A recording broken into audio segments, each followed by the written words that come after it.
பாயம்புலி audio விழாவில் இயக்குனர் சுசீந்திரனுக்கு தயாரிப்பாளரின் இயக்குனர் என்ற விருது வழங்கப்பட்டது. விழாவில் இருந்த புதுச்சேரி சுற்றுலாத்துறை அமைச்சர் ராஜவேலு, கவிஞர் வைரமுத்து, நடிகர் விஷால், பட அதிபர்கள் S. Madan, escape artist P. Madan, Anbu Chezhiyan, இசையமைப்பாளர் டி. இமான், விநியோகஸ்தர் சங்க தலைவர் அருள்பதி, இயக்குனர்கள் கே. எஸ். ரவிக்குமார், பாண்டிராஜ், நடிகை காஜல் அகர்வால், நடிகர் சூரி, விஷாலின் தந்தை ஜி. கே. ரெட்டி ஆகியோரின் முன்னிலையில் இந்த விருது வழங்கப்பட்டது.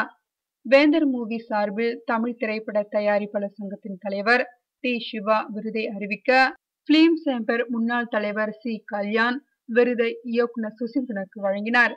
நிகழ்ச்சியில் டி. சிவா பேசும்போது, சினிமாவில் தயாரிப்பாளர்களின் இயக்குனர் என்பவர்கள் மிகவும் குறைவுதான்.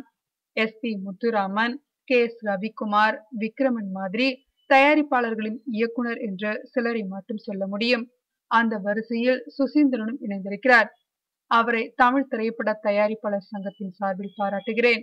வேந்தர் மூவிஸிடம் சொன்ன தேதிக்கு முன்னதாகவே பாயும் புலி படத்தை முடித்துக் கொடுத்திருக்கிறார். ஒரு நாள் கூட, ஏன் 1 மணி நேரத்தை கூட வீணாக்கவில்லை. படத்தை முடித்துக் கொடுத்திருக்கிறார். அவரை பாராட்டி வேந்தர் மூவிஸ் நிறுவனம் சார்பில் தயாரிப்பாளரின் இயக்குனர் என்ற விருதை வழங்குவதில் மகிழ்ச்சி அடைகிறேன் என்றார். அப்போது மேடையில் இருந்த படக்குழுவினர் உட்பட அனைவரும் கைத்தட்டி வாழ்த்தினர்.